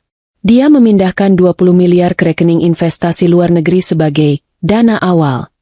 Dia merasa seperti pebisnis ulung, bukan lagi bayang-bayang istrinya. Dia dan ibunya adalah raja dan ratu baru. Mereka makan malam di restoran termahal setiap malam. Mereka tidak lagi peduli pada tagihan. Uang mengalir seperti air. Kejatuhan itu dimulai pada hari Selasa, dengan sebuah transaksi kecil. Winda sedang berada di butik langganan barunya. Dia sudah memilih 3 tas tangan edisi terbatas yang total harganya mencapai 1 miliar rupiah. Dia mengulurkan kartu kredit Black Card barunya, yang terhubung langsung ke rekening utama Dimas, kepada kasir. Kasir itu menggeseknya. 2 kali. "Maaf, Ibu," kata kasir itu. Wajahnya sedikit gugup. Kartunya ditolak. Winda membeku. "Apa? Ditolak? Itu tidak mungkin. Coba lagi. Mesinmu pasti rusak." Kasir itu mencoba lagi. "Masih ditolak, Bu. Transaksi tidak diizinkan." Wajah Winda memerah. Orang-orang di belakangnya mulai berbisik. "Kamu tidak tahu siapa saya? Panggil manajer." Bentaknya. Manajer datang, mencoba menenangkan. Mereka mencoba kartu itu di mesin lain. "Ditolak. Mungkin Ibu punya kartu lain?" tanya manajer itu sopan. Winda, dengan geram, mengeluarkan kartu lain. Kartu debit. Ditolak. Kartu kredit lain. Ditolak. Dengan rasa malu yang membakar, dia meninggalkan butik itu tanpa belanjaannya. "Pasti ada kesalahan di bank," gerutunya. Dia menelepon Dimas. "Dimas, ada apa dengan kartu-kartunya? Aku dipermalukan di depan umum. Semua kartuku ditolak." Dimas, yang sedang dalam perjalanan untuk melihat apartemen mewah baru di pusat kota, tertawa. "Ibu, tenang. Mungkin sudah mencapai limit harian. Ibu belanja terlalu banyak." "Limit harian? Jangan bercanda. Urus ini sekarang." Winda membanting telepon. Dimas, sambil menyetir Ferrari merahnya, menepi. Dia membuka aplikasi perbankan di ponselnya. Dia mencoba mentransfer sejumlah uang ke rekening ibunya. Sebuah pesan muncul di layar. "Transfer gagal. Rekening Anda dibekukan. Silakan hubungi kantor cabang terdekat." Dibekukan. Dimas tertawa kecil. Ini konyol. Dia mencoba lagi. Pesan yang sama. Rasa dingin mulai menjalarinya. Dia mencoba login ke rekening investasinya. Tidak bisa. Akun Anda dalam peninjauan. Dia mencoba membayar tagihan teleponnya. Gagal. "Apa-apaan ini?" gumamnya. Dia segera menelepon manajer bank pribadinya. Pria yang sama yang selalu memanggilnya, "Pak Dimas yang terhormat." Nada suara manajer itu sekarang berbeda. Dingin, formal, dan berjarak. "Selamat siang, Pak Dimas." "Ya, saya baru saja akan menghubungi Anda." "Ada apa dengan rekening saya? Kenapa dibekukan?" "Saya ada transaksi penting." Ada jeda sejenak di telepon. "Pak Dimas," kata manajer itu. "Pihak bank telah menerima laporan resmi dari firma hukum yang mewakili pemegang akun utama, Ibu Nadira." Darah serasa surut dari wajah Dimas. "Nadira? Apa maksudmu?" "Aku punya surat kuasa penuh. Dia di rumah sakit jiwa." "Kami menerima surat kuasa itu, Pak. Tapi kami juga menerima laporan dari pengacaranya, Pak Reza, yang menyatakan bahwa surat kuasa itu didapat melalui paksaan dan penipuan, saat kliennya dalam kondisi tidak mampu mengambil keputusan. Laporan itu didukung oleh bukti-bukti awal yang kuat." "Penipuan? Itu bohong. Reza itu pengacara keluarga. Dia tahu aku mengurus semuanya." "Pak Reza bertindak atas nama kliennya, Pak. Dan kliennya adalah Ibu Nadira. Bukan Anda," kata manajer itu. "Selain itu, kami mendeteksi adanya aktivitas yang sangat tidak wajar dan berisiko tinggi di akun tersebut dalam 2 minggu terakhir. Penjualan aset besar-besaran, diikuti dengan pengeluaran mewah yang ekstrim, dan transfer dana ke luar negeri. Ini adalah tanda-tanda aktivitas kriminal, Pak." "Kriminal?" teriak Dimas. "Sesuai prosedur, bank wajib membekukan semua akun yang terkait dengan Anda, termasuk rekening ibu Anda yang menerima transfer dana dari Anda, sampai investigasi selesai. Kami bekerja sama penuh dengan pihak berwenang. Pihak berwenang? Polisi.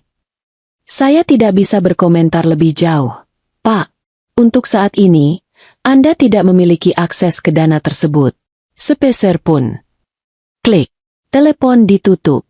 Dimas duduk terdiam di dalam Ferrarinya. Pendingin udara terasa menusuk kulitnya yang tiba-tiba berkeringat dingin. Dibekukan. Semua. 50 miliar dari villa. Sisa belasan miliar dari saham. Rekening investasi di Singapura. Rekening Winda. Semuanya lenyap. Dia pulang ke rumah dengan panik. Winda sedang berteriak-teriak di telepon dengan perusahaan renovasi. Apa maksudmu menghentikan pekerjaan? Aku sudah bayar uang muka. Uang muka sudah habis untuk impor marmer. Bu, suara di telepon terdengar tegas. Pembayaran tahap 2 Anda terlambat. Kami tidak akan melanjutkan sampai dibayar lunas. Winda melempar teleponnya. Dimas, apa yang terjadi? Reza, desis Dimas. Ini semua ulah Reza. Dia melaporkan kita ke bank. Apa? Melaporkan apa? Kita tidak melakukan apa-apa. Dia bilang kita menipu Nadira. Dia bilang surat kuasa itu palsu. Wajah Winda pucat pasi. Tapi Nadira gila. Kita punya surat Dr. Fadli. Reza pasti menyuap seseorang di bank, teriak Dimas. Dia mondar-mandir seperti binatang di dalam kandang. Telepon rumah berdering. Dimas mengangkatnya dengan kasar. Selamat siang. Kami dari Platinum Auto Lease. Kami menginformasikan bahwa pembayaran bulanan untuk Ferrari merah Anda telah jatuh tempo dan gagal bayar. Tunggu, saya. Kami akan mengirimkan petugas untuk mengambil kendaraan tersebut besok pagi jika pembayaran tidak diselesaikan hari ini. Terima kasih. Tunggu. Jangan. Klik. Telepon berdering lagi. Kali ini dari butik perhiasan. Tagihan 5 miliar itu, yang Dimas bayar dengan cek, ternyata ceknya kosong. Rekeningnya sudah dibekukan sebelum cek itu bisa dicairkan. Mereka akan melaporkan kita ke polisi. Dimas. Isak Winda. Keangkuhannya lenyap, digantikan teror. Tenang, Ibu. Tenang, teriak Dimas. Meski dia sendiri jauh dari tenang. Kita masih punya rumah ini. Kita bisa jual. Tidak bisa, kata sebuah suara. Mereka berdua menoleh. Salah satu pelayan, yang belum gajian, berdiri di pintu ruang kerja. Maaf, Tuan, ada surat datang tadi pagi. Dari kantor pajak. Tunggakan pajak rumah ini belum dibayar 6 bulan. Pelayan itu meletakkan surat di meja, lalu meletakkan seragamnya. Dan, kami semua berhenti. Kami tidak bisa bekerja tanpa bayaran. Pelayan itu pergi, diikuti oleh pelayan-pelayan lainnya. Dalam 1 jam, rumah mewah itu menjadi kosong. Sunyi. Hanya ada suara dering telepon yang tak henti-hentinya. Penagih utang. Kontraktor renovasi yang marah telah mematikan aliran listrik ke sebagian besar rumah. Marmer-marmer mahal tergeletak di teras depan. Belum terpasang. Lubang-lubang menganga di dinding tempat renovasi dimulai. Dimas dan Winda duduk di ruang tamu yang setengah hancur, dalam kegelapan. Apa yang kita lakukan, Dimas? Bisik Winda, air matanya luntur. Kita harus keluarkan Nadira, kata Dimas. Hanya dia yang bisa menghentikan Reza. Kita paksa dia. Kita bilang Reza sudah gila. Kita akan bilang kita hanya mengamankan hartanya. Dia tidak akan percaya. Dia gila. Dia harus percaya, kata Dimas putus asa. Kita akan bicara dengan Dr. Fadli. Kita akan. Dimas menelepon Dr. Fadli. Nomornya tidak aktif. Dia menelepon Suster Gita. Nomornya juga tidak aktif. Mereka menghilang, bisik Dimas. Reza, dia pasti sudah membayar mereka untuk kabur. Mereka terjebak. Tidak punya uang. Tidak punya teman. dan dikelilingi oleh utang dan bukti kejahatan mereka. Puluhan kilometer jauhnya, di panti rehabilitasi Cahaya Harapan, Nadira sedang duduk di taman. Ini adalah pertama kalinya dia diizinkan keluar ke taman pribadi khusus staf. Dokter Raka duduk di sampingnya di bangku. Reza sudah menekan tombolnya. Kata Raka pelan. Semua rekening mereka dibekukan. Mereka tidak punya apa-apa. Nadira menatap bunga mawar di depannya. Dia tidak tersenyum. Dia hanya merasa tenang. Apa langkah mereka selanjutnya? Panik, kata Raka. Mereka akan mencoba segala cara. Kemungkinan besar, mereka akan mencoba menghubungimu. Atau mencoba mengendalikanmu lagi. Mereka akan sadar bahwa satu-satunya orang yang bisa membatalkan ini adalah kamu. Nadira mengangguk. Biarkan mereka panik. Biarkan mereka merasakan bagaimana rasanya tidak berdaya. Biarkan mereka merasakan bagaimana rasanya saat dunia mereka runtuh. Dia menyentuh kelopak mawar itu. Sebentar lagi, bisiknya. Sebentar lagi aku pulang. Kekacauan di rumah Nadira berubah menjadi neraka sunyi. Sudah 3 hari sejak pembekuan rekening. Ferrari itu benar-benar ditarik. Petugas datang dan mengambilnya dari jalan masuk. Disaksikan oleh tetangga yang berbisik-bisik. Winda tidak berani keluar kamar. Rasa malu itu terlalu besar. Dia hanya duduk di kamarnya yang mewah, yang kini terasa dingin karena pendingin udara sentral dimatikan.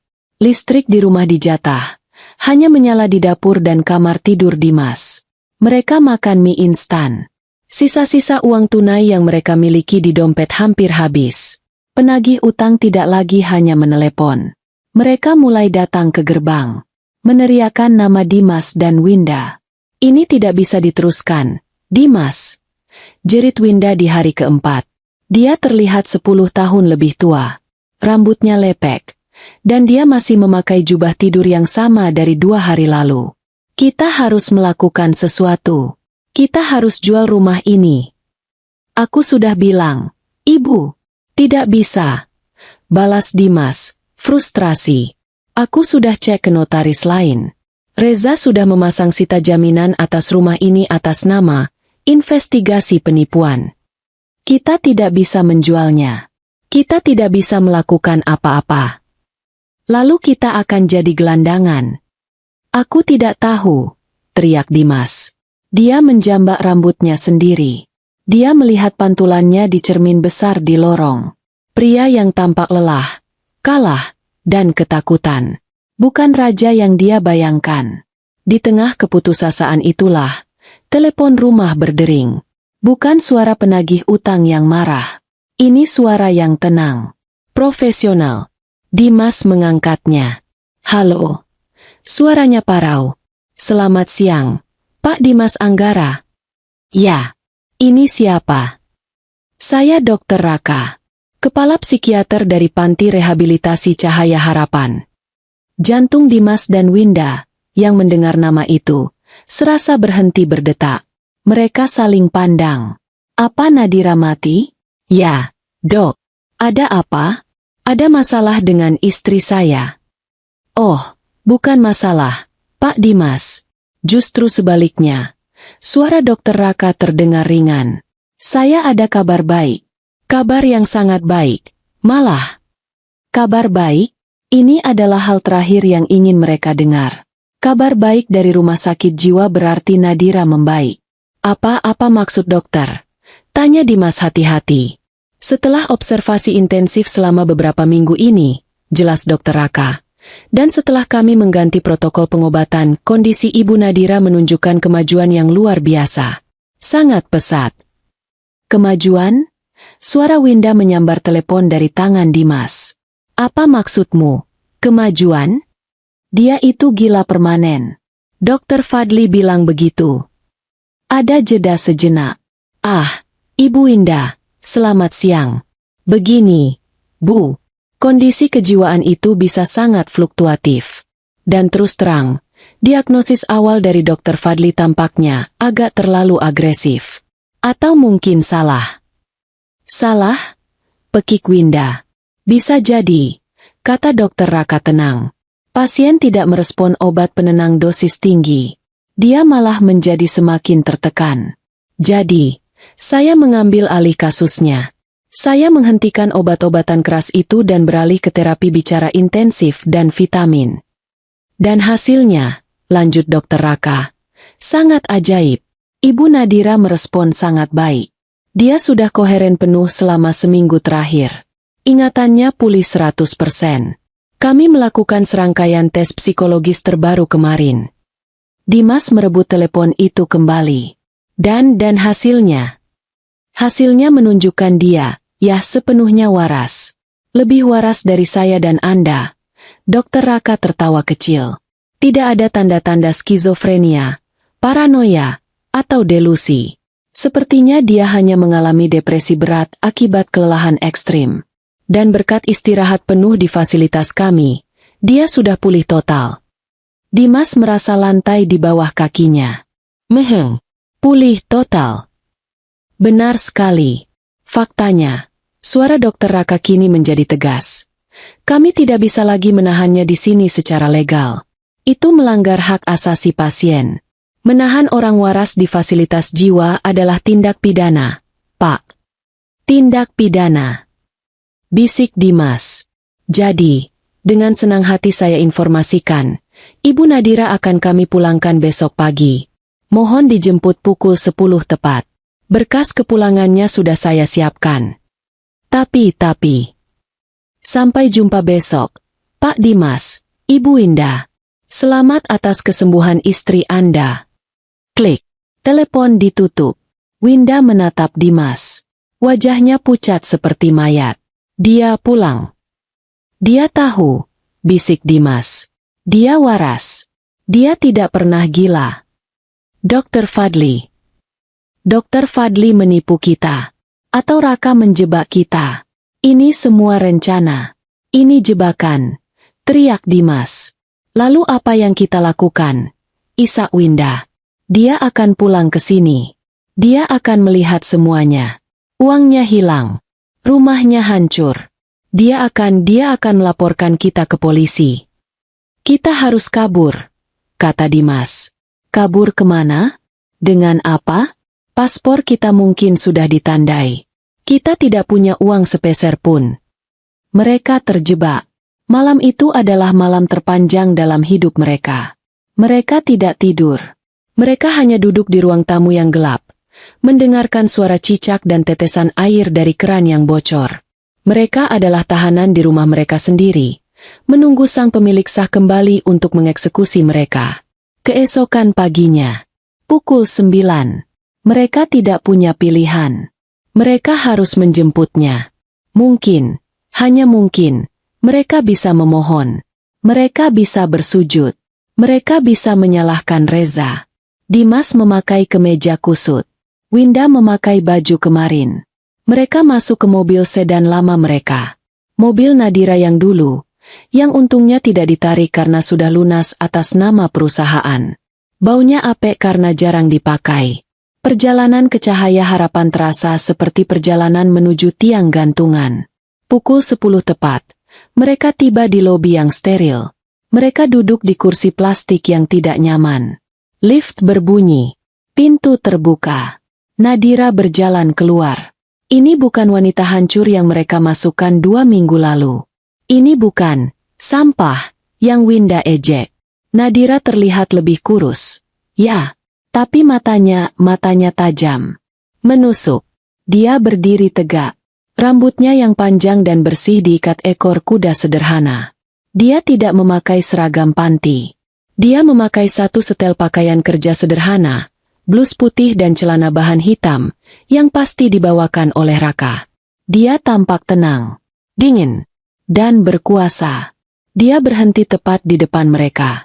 Dia menatap Dimas. Dimas tidak berani balas menatap.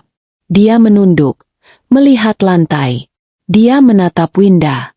Winda mencoba memasang wajah marah, tapi yang keluar hanyalah ekspresi ketakutan yang menyedihkan.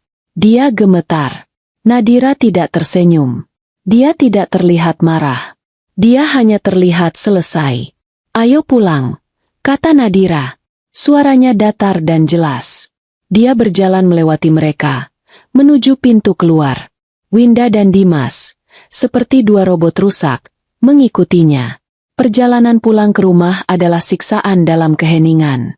Dimas menyetir dengan tangan gemetar. Winda duduk di belakang, mencengkeram tas tangannya yang usang. Nadira duduk di kursi penumpang depan. Dia tidak melihat mereka. Dia melihat keluar jendela. Melihat kota yang sudah lama tidak dia lihat. Mereka tiba di gerbang rumah. Gerbangnya tertutup. Satpam sudah tidak ada. Dimas harus turun dan membukanya sendiri. Mobil masuk. Nadira melihat tamannya yang dulu rapi kini ditumbuhi rumput liar. Dia melihat marmer-marmer mahal tergeletak di teras, seperti batu nisan dari sebuah pesta yang gagal. Mereka masuk ke dalam rumah. Bau apek dan pengap menyambut mereka. Rumah itu gelap. Perabotan di ruang tamu ditutupi debu tipis. Nadira berdiri di tengah aula. Dia menarik napas dalam-dalam. "Rumahku," katanya pelan. Dia berbalik menatap Dimas dan Winda, yang berdiri gemetar di dekat pintu. "Tapi ada yang aneh," lanjut Nadira. "Kenapa gelap sekali? Dan..." Dia memiringkan kepalanya sedikit. "Kenapa ada orang di ruang tamuku?" Dimas dan Winda menoleh ke arah ruang tamu. Jantung mereka serasa copot. Di sana, duduk dengan tenang di sofa beludru Nadira, yang tidak tertutup debu, adalah Reza. Dia memakai setelan jas terbaiknya, memegang sebuah tas kerja kulit. Di sampingnya, berdiri dua pria berbadan tegap dengan pakaian rapi. Mereka bukan pengacara. Tatapan mereka tajam dan terlatih. Mereka adalah polisi. Reza berdiri. Dia tersenyum pada Nadira. Senyum lega dan hormat. "Selamat datang kembali, Bu Nadira." Lalu dia menoleh ke arah Dimas dan Winda. Senyumnya lenyap. "Pak Dimas Anggara, Ibu Winda, pestanya sudah selesai." Reza berdiri. Dia tidak sedang berada di ruang sidang, tapi aura di ruang tamu yang berdebu itu terasa lebih tegang daripada pengadilan. Manapun. Dua pria yang berdiri di sampingnya tidak bergerak. Tangan mereka terlipat santai di depan, tapi mata mereka mengawasi Dimas dan Winda tanpa berkedip. "Reza, apa-apaan ini?" bentak Dimas. Sisa-sisa keberaniannya muncul, didorong oleh ketakutan murni. "Beraninya kamu membawa polisi ke rumah ini? Ini rumahku." "Bukan." Sebuah suara tenang memotong. Nadira melangkah maju. Dia berjalan melewati Reza, melewati para petugas. Dia berjalan ke kursi berlengan tunggal favorit ayahnya. Satu-satunya perabot yang tidak ditutupi debu karena dia sering duduk di sana dulu. Dia mengibaskan debu tipis dari lengannya dan duduk. Dia menyilangkan kakinya. "Dia di rumah. Ini rumahku," kata Nadira, menatap Dimas. "Dan kamu hanya tamu yang tinggal terlalu lama." Winda, melihat Nadira duduk di kursi itu, gemetar hebat. Kamu tidak gila," bisiknya, sebuah kesadaran yang mengerikan. "Tidak," kata Nadira. "Aku tidak pernah gila. Aku hanya lelah. Tapi sekarang, aku sudah istirahat cukup." Ibu Nadira benar. Reza mengambil alih. Dia membuka tas kerjanya dan meletakkan sebuah laptop dan beberapa map tebal di atas meja kopi yang kotor. "Pak Dimas, Ibu Winda, saya di sini atas nama klien saya, Ibu Nadira, dan didampingi oleh petugas dari Polda Metro Jaya, unit harta benda. Kita punya banyak hal untuk dibicarakan." "Aku tidak mau bicara denganmu," teriak Dimas. "Keluar dari rumahku." "Duduk," kata salah satu petugas. Suaranya datar namun penuh perintah. Dimas, yang hendak melangkah maju, membeku. Dia menelan ludah. Dia dan Winda, hampir tanpa sadar, terduduk di sofa yang kainnya sudah mulai dilepas oleh kontraktor renovasi. "Kita mulai dari awal," kata Reza, menyalakan laptopnya. "Kita mulai dari rencana kalian." Reza memutar laptop itu menghadap mereka. Di layar, ada foto-foto yang diambil Nadira di ruang kerja Dimas malam itu. Rencana. Artikel-artikel tentang skizofrenia. Draft surat kuasa. "Itu riset," kata Dimas lemah. Aku khawatir padanya. Begitukah? Reza menekan sebuah tombol. Suara Winda memenuhi ruangan. Jernih. Terekam sempurna. Dia sudah hancur. Dimas. Stres karena mengurus perusahaan sendirian. Dia tidak kuat. Sudah waktunya kamu mengambil alih. Lalu suara Dimas. Sabar, Ibu. Sedikit lagi. Dokter Fadli sudah siap. Kita hanya perlu satu pemicu besar. Winda tersentak seolah ditampar. Itu adalah rekaman dari kamar tidur Anda, Ibu Winda, kata Reza dingin. Diambil dari alat perekam yang dipasang atas izin pemilik sah rumah ini, klien saya, yang merasa keselamatannya terancam. Ini adalah bukti konspirasi. Niat jahat yang terencana. Kamu menjebak kami, pekik Winda. Kami hanya membiarkan kalian bicara, kata Nadira dari kursinya. Dan kalian bicara banyak, lanjut Reza. Dia menutup file audio itu. Setelah, pemicu besar, yang kalian ciptakan, di mana? Omong-omong, rekaman video menunjukkan dengan jelas Ibu Winda yang membanting gelas, bukan Ibu Nadira. Kalian berhasil membawanya ke cahaya harapan. Dia sakit. Dokter Fadli yang bilang. Bantah Dimas. Ah, Dokter Fadli, kata Reza. Ya, kita akan membahas dia. Tapi, pertama, mari kita dengarkan ini. Ini favorit saya. Reza membuka file audio lain. Ini adalah rekaman dari ruang observasi di rumah sakit jiwa. Direkam oleh Dr. Raka, kepala psikiater, yang kebetulan adalah kawan lama klien saya. Winda membeku. Dia ingat kunjungan itu. Reza menekan tombol putar. Suara Winda kembali terdengar. Kali ini lebih keras, lebih sombong. Nikmati sisa hidupmu di sini. Sampah. Dimas menatap ibunya dengan ngeri. Kamu pikir Dimas benar-benar mencintaimu? Dia menikahimu demi uangmu. Wajah Dimas pucat pasi. Aku yang mengatur semuanya. Dokter Fadli itu teman lamaku. Dia berutang budi padaku. Satu telepon dariku, dan dia bersedia menyatakanmu gila. Rencana kami sempurna. Kamu, wanita sombong, akhirnya ada di tempat yang pantas. Di tempat sampah ini. Kamu tidak akan pernah keluar. Rekaman itu berhenti. Keheningan di ruangan itu memekakan telinga. Winda tidak bisa bernapas. Itu adalah pengakuan penuh. Disajikan dengan kesombongannya sendiri. Ibu. Bisik Dimas.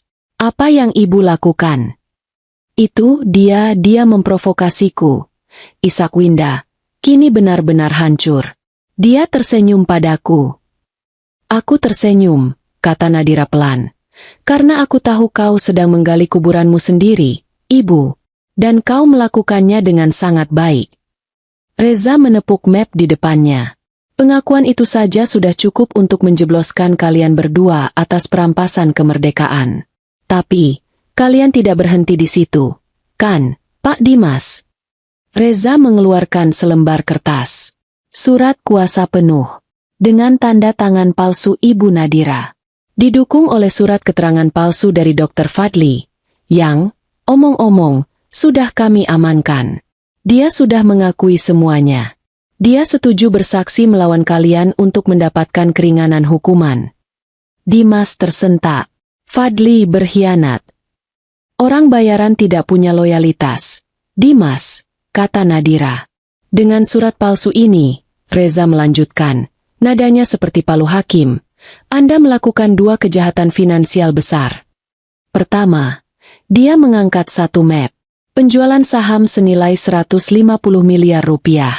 Dananya Anda transfer ke rekening pribadi Anda. Itu penggelapan. Kedua, Reza mengangkat map terakhir. Yang paling tebal. Penjualan aset utama. Sebuah villa di puncak. Dimas tiba-tiba tertawa. Tawa putus asa. Kamu tidak bisa menjeratku dengan itu. Aku menjualnya. Legal. Ke perusahaan properti.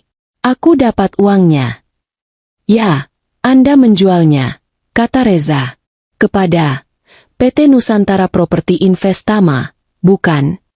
Ya, jadi apa? Itu transaksi sah.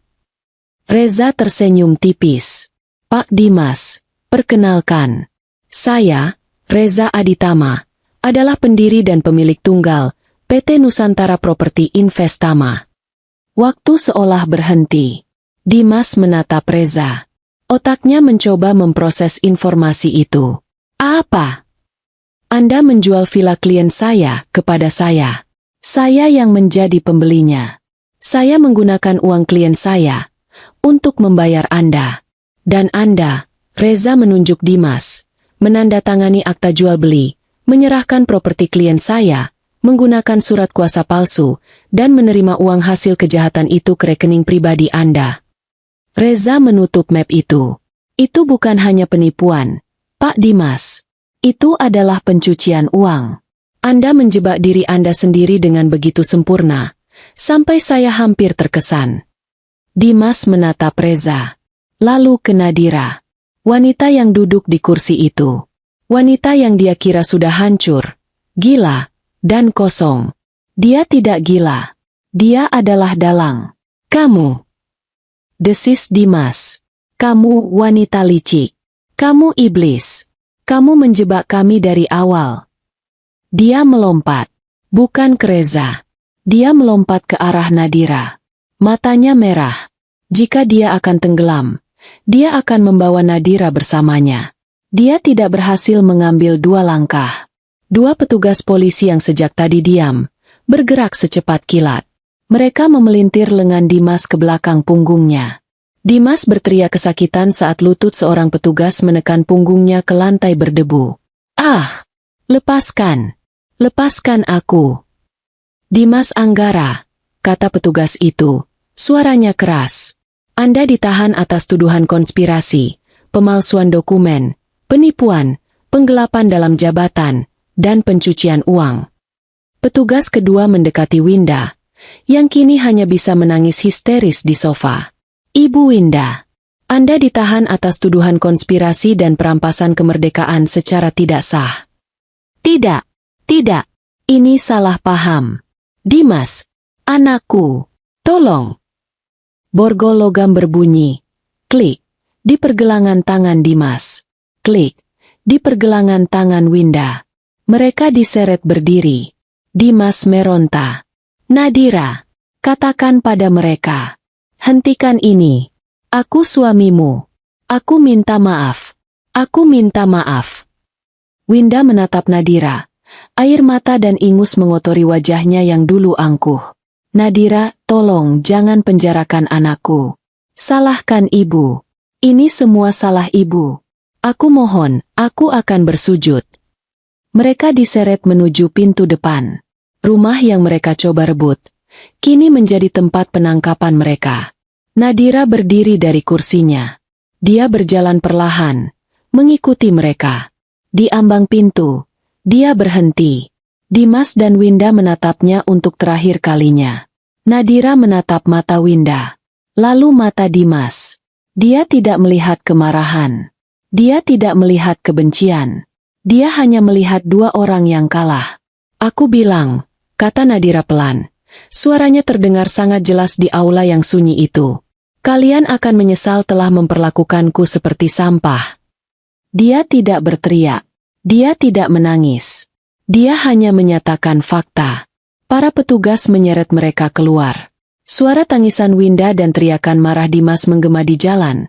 Sebelum pintu mobil polisi dibanting tertutup. Reza berdiri di samping Nadira. Sudah selesai, Bu. Nadira menatap debu di lantai rumahnya. Belum, katanya. Sekarang baru saja dimulai. 1 tahun kemudian. Laut Mediterania berkilauan seperti hamparan safir yang tak berujung. Anginnya hangat, membawa aroma garam dan rosemary dari pantai di kejauhan. Nadira menarik napas dalam-dalam. Dia berbaring di kursi malas di dek sebuah kapal pesiar pribadi. Bukan kapal pesiar raksasa yang berisi ribuan orang, tapi sebuah kapal layar ramping dan elegan yang dia sewa untuk dirinya sendiri selama sebulan. Dia tidak lagi terlihat seperti wanita yang terperangkap dalam perang. Rambutnya kini dipotong pendek sebahu. Dia tidak lagi memakai setelan kerja yang kaku. Dia memakai gaun musim panas berwarna kuning cerah. Kulitnya yang dulu pucat karena stres, kini berwarna kecoklatan sehat. Di meja di sampingnya ada segelas limun dingin dan sebuah novel. Dia tidak sedang membaca laporan keuangan. Dia sedang berlibur. Setahun terakhir adalah tahun yang paling sibuk dan paling membebaskan dalam hidupnya. Perceraiannya dari Dimas selesai di hari yang sama saat putusan pengadilan dibacakan. Pengadilan itu sendiri adalah sebuah drama. Reza, dengan ketenangannya yang mematikan, membeberkan semua bukti. Rekaman suara Winda di rumah sakit jiwa menjadi pusat perhatian. Seluruh ruang sidang, termasuk hakim, mendengarkan dengan ngeri pengakuan sombong wanita itu.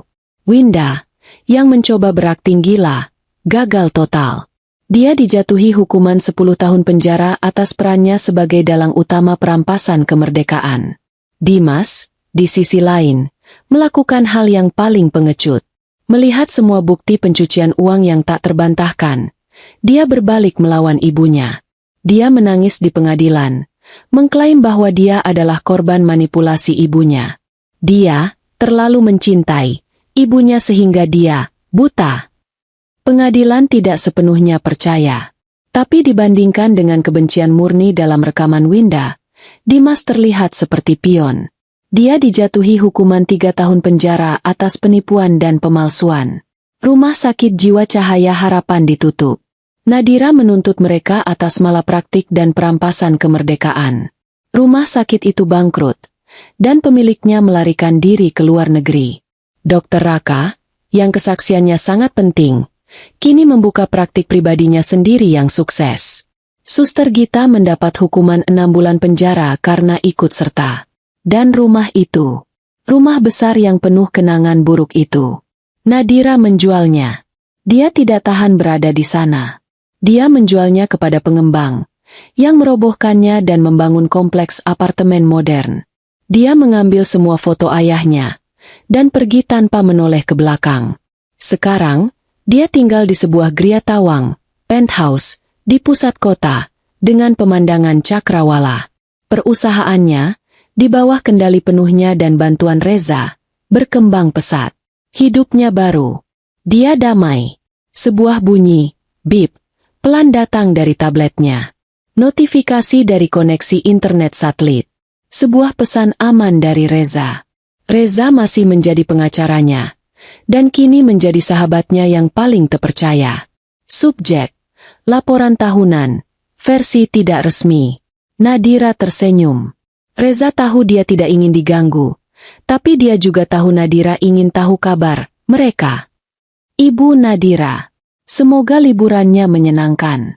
Laporan perusahaan akan saya kirim minggu depan, semuanya profit. Tapi saya tahu ibu mungkin tertarik dengan 2 berita kecil ini, sesuai permintaan ibu untuk memantau mereka. Terlampir 2 item. Salam hormat, Reza. Nadira membuka lampiran pertama. Itu bukan berita. Itu adalah salinan laporan medis internal dari lembaga pemasyarakatan. Nama pasien, Winda. Lokasi, klinik penjara.